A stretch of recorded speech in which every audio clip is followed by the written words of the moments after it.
మీరు మాస్టర్స్కి అబ్రాడ్ వెళ్ళాలి అనుకుంటున్నారా? ఏ కంట్రీ అని డిసైడ్ చేసుకోలేకపోతున్నారా? USA, UK, Canada, Germany, Australia ఇలా ఏ కంట్రీ వెళ్ళాలి అని కన్ఫ్యూజన్లో ఉన్నారా? అయితే ఈ వీడియో మీకోసమే. మా సీనియర్ ఆస్ట్రేలియా వెళ్ళింది, అక్కడికి వెళ్తే బెటర్ ఏమో. మా పక్కింటి అన్న యుఎస్ఏ వెళ్ళాడు, మా చుట్టాల్లో చాలామంది యుఎస్లో ఉన్నారు, సో అక్కడికి వెళ్తే బెటర్ ఏమో. కెనడా అయితే పిఆర్ వస్తుంది, మా పేరెంట్స్ని కూడా అక్కడికి తీసుకువెళ్ళొచ్చు, అక్కడైతే బెటర్ ఏమో. జర్మనీ అయితే ఫ్రీ ఎడ్యుకేషన్ ఉంటుంది, చక్కగా ఫ్రీగా చదువుకోవచ్చు, చాలామంది అక్కడికి వెళ్తున్నారు, నేను కూడా అక్కడికి వెళ్తే బెటర్ ఏమో. ఇలాగా ఒక్కొక్క రీజన్ పట్టుకొని ఆ కంట్రీకి వెళ్ళాలి అని డిసైడ్ అయిపోకండి. మీరు ఎక్కడికైనా వెళ్ళాలి, మాస్టర్స్ చేయాలి అంటే it's a long term investment. So అది మీ లైఫ్లో ఏ కంట్రీలో సెటిల్ అవుతున్నారు అండ్ ఆ కంట్రీలో మీకు ఎలాంటి ఫెసిలిటీస్ ఉంటాయి అండ్ మీరు చేసే మాస్టర్స్ డిగ్రీ ఏ కంట్రీలో చేస్తే బాగుంటుంది, మీరు మాస్టర్స్ చేశాక ఆ కంట్రీలో మీకు జాబ్ ఆపర్చునిటీస్ ఎలా ఉన్నాయి, అక్కడ శాలరీస్ ఎలా ఉంటాయి, లాంగ్ టర్మ్ సెటిల్ అవ్వాలంటే ఆ కంట్రీ బెస్టేనా, చాలా విషయాల గురించి మీరు ఆలోచించి డిసైడ్ అవ్వాలి. మాస్టర్స్ అనేది జీవితంలో ఒకేసారి చేస్తారు కదా మీరు. ఇలా ఎందుకు చెప్తున్నాను అంటే నాకు తెలిసిన వాళ్ళే చాలా మంది ఉన్నారు. అయినా యుఎస్ గురించి నీకేం తెలుసు, నువ్వు ఉండేది జర్మనీలో కదా అనుకుంటున్నారేమో. యుఎస్లో నాకు ఫ్రెండ్స్ ఉన్నారు, నా ఫ్యామిలీలో కజిన్స్ ఉన్నారు, సో చాలా మంది ఉన్నారు అక్కడ. సో నేను అన్నీ తెలుసుకున్నాకే ఈ వీడియో అనేది చేస్తున్నాను. చాలా రీసెర్చ్ చేశాను ఈ వీడియో కోసం. మీరు జర్మనీలో మాస్టర్స్ చేయాలా వద్దా అని వీడియో ఒకవేళ చూడకపోతే చూసేయండి, ఇక్కడైతే మెన్షన్ చేస్తాను అండ్ ఆల్సో కింద డిస్క్రిప్షన్లో లింక్ కూడా పెడతాను. సో ఆ వీడియో వచ్చేసరికి ఓన్లీ నేను జర్మనీ పాయింట్ ఆఫ్ వ్యూలో మాత్రమే చెప్పాను, ఎక్కడ కంపారిజన్ అనేది చేయలేదు. అది కూడా నేను ఓన్లీ 2025లో ఉన్న అడ్వాంటేజెస్ గురించి చెప్పానే తప్ప ఓవరాల్ జర్మనీలో ఎలా ఉంటుంది మాస్టర్స్కి అని నేను మీకు చెప్పలేదు. సో ఇప్పుడు నేను ఈ వీడియోలో జర్మనీనా లేకపోతే యుఎస్ఏనా అని చెప్పి కంపేర్ చేయబోతున్నాను. లిటరలీ 20 క్రైటీరియాస్ని నేను స్టడీ చేసి మీకు కంపారిజన్తో ఈ వీడియో అనేది చేస్తున్నాను అనమాట. సో మీకు గనక ఈ వీడియో నచ్చితే ప్లీజ్ లైక్ చేయండి. ముందే చెప్తున్నాను, ఎందుకంటే మీరు ముందుగానే లైక్ చేసి కింద కామెంట్ చేసేస్తే ఎక్కువ మందికి వీడియో రీచ్ అవుతుంది అండ్ నేను చేసిన రీసెర్చ్ ఎక్కువ మందికి హెల్ప్ అవుతుంది. ఈ వీడియో డెఫినెట్గా మీరు లాస్ట్ వరకు స్కిప్ చేయకుండా చూడండి అండ్ లేట్ చేయకుండా let's get into the video. Hello my lovely people, welcome back to my channel Telugu Travelista. నేను మీ కార్తిక. అందరు ఎలా ఉన్నారు? సో మీరు గనక ఫస్ట్ టైం నా ఛానల్ చూస్తున్నట్లయితే నా పేరు కార్తిక, నేను వరల్డ్ ట్రావెలర్ని. ఇప్పటి వరకు మోర్ దాన్ 30 కంట్రీస్ నేను ట్రావెల్ చేస్తున్నాను. నా ట్రావెల్ కంటెంట్ షార్ట్స్లో ఉన్నాయి, అలాగే ఇంకొక ఛానల్ ఉంది, కింద డిస్క్రిప్షన్లో మెన్షన్ చేస్తాను, ఒకసారి వెళ్ళి చెక్ చేయండి. సో ఇప్పుడైతే నేను ఎడ్యుకేషన్ రిలేటెడ్ అండ్ ఇక్కడ జర్మనీలో జాబ్స్ రిలేటెడ్ గురించి కంటెంట్ ఒక సిరీస్ లాగా చేస్తున్నాను అనమాట. సో ప్రెజెంట్ ఈ వీడియోలో మీరు థంబ్నెయిల్లో ఆల్రెడీ చూశారు కదా, నేను మిగతా కంట్రీస్ గురించి మాట్లాడలేదు, ఓన్లీ జర్మనీనా లేకపోతే యుఎస్ఏనా అని మాత్రమే ఈ వీడియోలో డిస్కస్ చేయబోతున్నాను. మొత్తం ప్రోస్ అండ్ కాన్స్ అన్నిటి గురించి ఒక 20 క్రైటీరియా, మోర్ దాన్ 20 క్రైటీరియాస్ని నేను డిస్కస్ చేయబోతున్నాను అనమాట. అందులో ఒక్కొక్క కంట్రీకి లైక్ పాయింట్స్ ఇచ్చుకుంటూ వెళ్దాము. సో ఎన్ని పాయింట్స్ ఎక్కువ అయినాయి అండ్ ఆల్సో మీ ప్రయారిటీని బట్టి, అంటే కొంతమందికి కొన్ని విషయాలు పర్వాలేదు, కొంతమంది కొన్ని విషయాలు చాలా పర్టికులర్గా ఉంటారు. సో మీ ప్రయారిటీని బట్టి మీరు డిసైడ్ అవ్వండి. నేను ఎక్కడ కూడాను ఈ కంట్రీకి వెళ్ళాలి అని మాత్రం అడ్వర్టైజ్ చేయట్లేదు. I'm not here for advertising, just మీకు ఎడ్యుకేట్ చేయడానికి వచ్చాను. అండ్ ఆల్రెడీ కొన్ని పాయింట్స్ తెలిసే ఉంటుంది, కానీ తెలియాల్సినవి చాలా ఉన్నాయి. సో ఈ వీడియోని లాస్ట్ వరకు స్కిప్ చేయకుండా చూడండి. మళ్ళీ చెప్తున్నాను, లైక్ చేయండి. ఇప్పుడు మనం ఒక్కొక్క క్రైటీరియా గురించి తెలుసుకుందాం. ఫస్ట్ వచ్చేసరికి ట్యూషన్ ఫీ. యుఎస్ఏలో మాస్టర్స్ చేయాలి అంటే కొంచెం ఎక్స్పెన్సివ్గా ఉంటుంది అండ్ మీరు ట్యూషన్ ఫీజు వచ్చేసరికి 2 years కలుపుకొని అప్రాక్సిమేట్గా, అంటే యావరేజ్గా చెప్పాలి అంటే 40 lakhs నుంచి 60 lakhs వరకు అవుతుంది. అండ్ మీరు కనుక టాప్ యూనివర్సిటీస్లో చదవాలి అనుకుంటే కనుక సంవత్సరానికి 60 లక్షలు 50 లక్షల పైనే అవుతుంది. సో 1 కోటి రూపాయలు వేసుకోండి. అండ్ మీకు యుఎస్ఏలో స్కాలర్షిప్స్ వస్తే ఇంకా తక్కువే అవుతుంది. So it depends on universities and also మీకు స్కాలర్షిప్ వచ్చిందా లేదా. సో ఆన్ అన్ యావరేజ్గా చెప్పాలి అంటే ఈజీగా ఒక 40 to 60 lakhs అయితే డెఫినెట్గా యుఎస్లో మీరు మాస్టర్స్ చేయడానికి అవుతుంది. మీరైతే ఒక అంచనా అనేది వేసుకోవచ్చు ఎంత అవుతుంది అని చెప్పేసి. అదే జర్మనీలో అయితే మాస్టర్స్ ఆల్మోస్ట్ ఫ్రీ అనమాట. పబ్లిక్ యూనివర్సిటీస్లో మీకు అడ్మిషన్ వస్తే కనుక జస్ట్ సెమిస్టర్కి €150 అంటే అరౌండ్ 12,000 రూపీస్ సెమిస్టర్కి మీరు కడతారు. That's it. సో పబ్లిక్ యూనివర్సిటీస్లో అడ్మిషన్ వస్తే మీకు మాస్టర్స్ అంతా ఫ్రీగానే ఉంటుంది. సో నేను చెప్పింది అయితే ట్యూషన్ ఫీ గురించి మాత్రమే. సో యూఎస్కి జర్మనీకి కన్సిడర్ చేయాలి అనుకుంటే కనుక నేను ఒక పాయింట్ జర్మనీకి ఇస్తాను ట్యూషన్ ఫీ పర్స్పెక్టివ్లో. ఎందుకంటే చాలా లోన్స్ అనేవి పెట్టుకోవాలి యూఎస్కి, ఎడ్యుకేషన్ లోన్స్, అండ్ అవి తీర్చుకోవడానికి కూడా తర్వాత అంతే కష్టపడుతూ ఉంటారు. సో అందుకే ఇక్కడ నేను జర్మనీకి అయితే ఒక పాయింట్ ఇస్తున్నాను. సెకండ్ వచ్చేసరికి లాంగ్వేజ్. యూఎస్లో ఇంగ్లీష్లో కోర్సులు ఉంటాయి అండ్ ఇంగ్లీష్లోనే మీకు తర్వాత జాబ్లో కానీ ఎక్కడికైనా బయటికి వెళ్తే కూడాను మీకు ఇంగ్లీష్లోనే మాట్లాడతారు కాబట్టి మీకు ఎటువంటి ఇబ్బంది ఉండదు. కాకపోతే ఫస్ట్లో కొంచెం యాక్సెంట్లో ఇబ్బంది పడతారు. ఒక ఫ్యూ వీక్స్ అయ్యాక యాక్సెంట్ కూడా అలవాటైపోతుంది అండ్ మీరు కూడా ఆ యాక్సెంట్లో మాట్లాడేస్తారు. సో యూఎస్ అయితే ఇంగ్లీష్ అండ్ సో అక్కడ ఎటువంటి ఇబ్బందులు ఉండవు. కమింగ్ టు జర్మనీ, జర్మనీలో ఏంటంటే మీకు ఇంగ్లీష్లో కోర్స్ ఉన్నా కానీ జర్మన్ అనేది నేర్చుకోవాలి. ఇక్కడ పార్ట్ టైమ్స్ చేయాలన్నా కానీ లేకపోతే తర్వాత ఫ్యూచర్లో జాబ్లో జాయిన్ అవ్వాలి అన్నా కానీ జర్మన్ అనేది added advantage. So English speaking jobs ఉన్నా కానీ జర్మన్ ఎక్కువ ప్రిఫర్ చేస్తారు. సో జర్మన్ లాంగ్వేజ్ అయితే వచ్చి ఉండాలి. సో కొత్తగా లాంగ్వేజ్ నేర్చుకోవాలి. సో అందుకని లాంగ్వేజ్ పరంగా కంపేర్ చేసుకుంటే నేను యూఎస్కి ఒక పాయింట్ ఇస్తాను ఇక్కడ. థర్డ్ వచ్చేసరికి కాస్ట్ ఆఫ్ లివింగ్. యూఎస్లో కాస్ట్ ఆఫ్ లివింగ్ కంపారిటివ్లీ ఎక్కువ.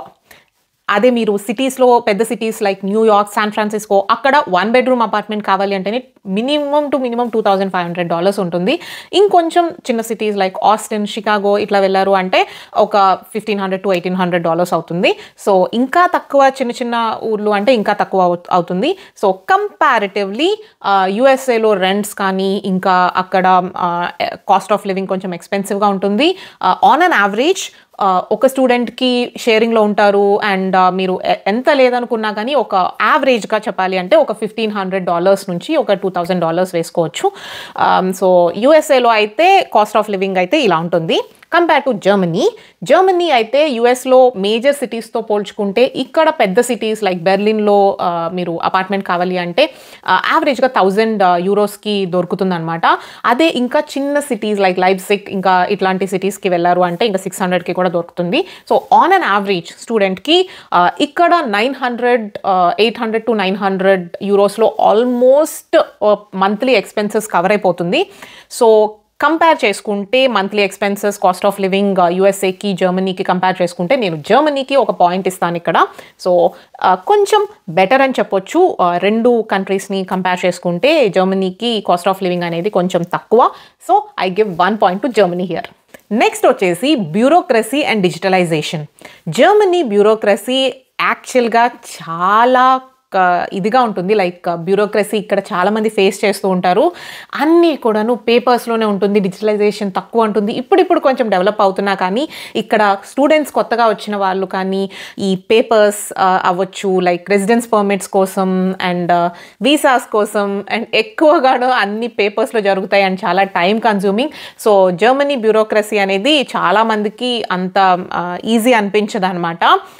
కంపేర్ టు యూఎస్లో ఏంటంటే చాలా వరకు స్ట్రీమ్లైన్ అయ్యాయి. లైక్ యూనివర్సిటీ యొక్క అడ్మిషన్ ప్రాసెస్ దగ్గర నుండి అండ్ స్టూడెంట్ సర్వీసెస్ అవ్వచ్చు అంతా కూడాను ఎక్కువ డిజిటలైజేషన్ ఉంటుంది. అఫ్ కోర్స్ వీసా రావడానికి అయితే ఆల్మోస్ట్ సేమ్ స్ట్రగుల్స్ ఉంటాయి రెండు కంట్రీస్కి. కానీ కంపేర్ టు ద బ్యూరోక్రసీ పరంగా జర్మనీ ఇంకా డిజిటలైజేషన్లో ఇంకా తక్కువే ఉంది కంపేర్ టు యూఎస్. సో నేనైతే ఇక్కడ యూఎస్కి ఒక పాయింట్ ఇస్తాను. నెక్స్ట్ ఇంపార్టెంట్ క్రైటీరియా వచ్చేసరికి సేఫ్టీ అండ్ సెక్యూరిటీ. యూఎస్లో కొన్ని సిటీస్లో క్రైమ్ రేట్స్ అనేవి కొంచెం ఎక్కువ ఉంటాయి అండ్ కొన్నిట్లో కొంచెం తక్కువ ఉంటుంది. సో మీరు రీసెర్చ్ చేయాల్సి ఉంటుంది ఎక్కడికి వెళ్తున్నారు అండ్ అక్కడ క్రైమ్ రేట్స్ అనేవి ఎలా ఉంటుంది అని. సో ఓవరాల్గా చూసుకుంటే ఆన్ అన్ యావరేజ్ లైక్ యూఎస్లో క్రైమ్ రేట్స్ అనేవి కంపారిటివ్గా కొంచెం ఎక్కువే, ఎందుకంటే గన్ కల్చర్ కూడా ఉంది అండ్ ఈవెన్ యూనివర్సిటీస్ కూడా చెప్తాయన్నమాట పలానా టైంలో మీరు లైక్ బయట తిరగొద్దు ఇట్లా అని చెప్పేసి. సో చాలామంది నాకు తెలిసిన వాళ్ళు కూడా యుఎస్లో లైక్ లేట్ నైట్ వెళ్ళరు అండ్ జాగ్రత్తగా ఉంటారు. సో అట్లాగా సేఫ్టీ అనేది ఎప్పుడు కూడాను ఒక కన్సిడరేషన్లో ఉంచుకోవాలి. చాలా రీసెర్చ్ చేయండి, మీరు ఎక్కడికి వెళ్తున్నారు, అక్కడ సేఫ్టీ ఎలా ఉంటుంది, ఇట్లాంటి పాయింట్ ఆఫ్ వ్యూలో మాత్రం కొంచెం ఎక్కువ యుఎస్లో వెళ్ళాలి అనుకున్నప్పుడు కొంచెం అక్కడ ఆ పాయింట్స్లో ఎక్కువ రీసెర్చ్ చేస్తే బెటర్. కంపేర్ టు జర్మనీలో safety security comparative to US చాలా సేఫ్ ఇక్కడ, and it's one of the safest countries in Europe. So ఇక్కడ రెగ్యులేషన్స్ అవన్నీ చాలా ఎక్కువ ఉంటాయి, అండ్ పెద్ద పెద్ద సిటీస్లో కూడాను మీరు ఎటువంటి భయం లేకుండా తిరగొచ్చు అనమాట. సో కంపారిటివ్గా చెప్పాలి అంటే యుఎస్ఆ జర్మనీనా సెక్యూరిటీ పరంగా అంటే నేను జర్మనీకే బిగ్ థమ్స్ అప్ ఇస్తాను. సో నేను ఒక సోలో ట్రావెలర్ని, అండ్ చాలా వరకు నేను ట్రావెల్ చేసినప్పుడు నైట్ టైం ఒక్కదాన్నే వస్తూ ఉంటాను. సో అలాగా నేను చాలాసార్లు నేను తిరిగాను అనమాట. ఎక్కడా కూడాను నాకు సేఫ్టీ సెక్యూరిటీలో ఇబ్బంది అనేది అనిపించలేదు జర్మనీలో. సో ఇక్కడైతే నేను జర్మనీకి బిగ్ థమ్స్ అప్ ఇస్తాను. నెక్స్ట్ బిగ్ థింగ్ వచ్చేసరికి Indian community. So as an Indian students మనకి ఎలా ఉంటుంది అంటే ఇండియన్స్ ఎక్కువ ఉంటే బాగుంటుంది, తర్వాత సోషల్ లైఫ్ కానీ అండ్ అక్కడ మనకి ఎక్కువ రోజులు ఉండటానికైనా మన వాళ్ళు మన చుట్టూ ఉంటే బాగుంటుంది అనే ఫీలింగ్ ఉంటుంది. సో ఆ విషయంలో కంపేర్ చేసుకుంటే యుఎస్ ఒక మెట్టు ఎక్కువ, ఎందుకంటే ఆల్మోస్ట్ 4 మిలియన్ ఇండియన్స్ అనేవి వాళ్ళు ఉన్నారనమాట, సెటిల్ అయి ఉన్నారు యుఎస్లో 2025 టైంకి. సో ఎంతమంది ఉన్నారు అనేది మీరే ఊహించుకోండి. అండ్ స్టూడెంట్స్ కూడా ఎక్కువ మంది యుఎస్కి ప్రిఫర్ చేస్తారు కాబట్టి సో ఇండియన్ కమ్యూనిటీ అనేది యుఎస్లో ఎక్కువ. ఇంకా న్యూయార్క్ ఇట్లాంటి మేజర్ సిటీస్లో అయితే ఇంకా ఎక్కువ ఉంటారు. ఇన్ఫ్యాక్ట్ టెక్సాస్లో లైక్ దల్లాస్పురం అని కూడా పిలుస్తూ ఉంటారు. సో అది మన తెలుగు వాళ్ళు ఇంకా చాలా ఎక్కువ ఉన్నారు యుఎస్లో. సో మీరు సోషల్ లైఫ్ కానీ ఎక్కువ మందితో గ్యాదరింగ్స్, పార్టీస్, అండ్ ఇంకా అసలు ఇండియాలో ఉన్నట్లే ఉంటుంది యుఎస్లో. ఇప్పుడైతే స్ట్రీట్కి ఒక 10 ఫ్యామిలీస్ చెప్పునట్లా ఉన్నారు యుఎస్లో. సో ఇండియన్ ఫ్యామిలీ గురించి చెప్పాలంటే, ఇండియన్ కమ్యూనిటీ గురించి చెప్పాలంటే యుఎస్లో అయితే చాలా ఎక్కువ. జర్మనీలో ఏంటంటే కంపేర్ టు యుఎస్ చాలా తక్కువ అని చెప్తాను, ఎందుకంటే నేను అయితే one of the second tyre సిటీస్లో ఉంటాను లైక్ న్యూరంబర్గ్. ఇక్కడ అయితే కనుక నాకు నేను ఉండే ఏరియాలో అవ్వచ్చు, లైక్ నేను ఇక్కడ ఎట్లా తిరిగినా కానీ ఓన్లీ ఇండియన్ సూపర్ మార్కెట్ ఉన్న ఏరియా అండ్ టెంపుల్ ఉన్న ఏరియాలో తప్ప నాకు వేరే చోట ఇండియన్స్ చాలా తక్కువ కనిపిస్తారు. ఎక్కువ కూడాను ఫారినర్స్నే ఎక్కువ కనిపిస్తూ ఉంటారు. And major cities like Berlin, Munich, Stuttgart ఇంకా ఇట్లాంటి సిటీస్లో ఎక్కువ మందే ఉన్నారు ఇండియన్స్, అండ్ మన తెలుగు వాళ్ళు కూడా ఎక్కువ. కొన్ని సిటీస్ లైక్ ఎర్లాంగన్ ఇట్లాంటి ప్లేసెస్లో అయితే కూడా మన తెలుగు వాళ్ళు ఇండియన్స్ కూడా ఎక్కువ మంది కనిపిస్తూ ఉంటారు. హ్యాంబర్గ్ ఇట్లా మేజర్ సిటీస్లో అయితే ఇంకా చెప్పుకోనక్కర్లేదు. అదే ఇంకా చిన్న చిన్న టౌన్స్కి వెళ్ళారు అంటే కనుక అస్సలు కనిపించరు, చాలా తక్కువ మంది ఉంటారు.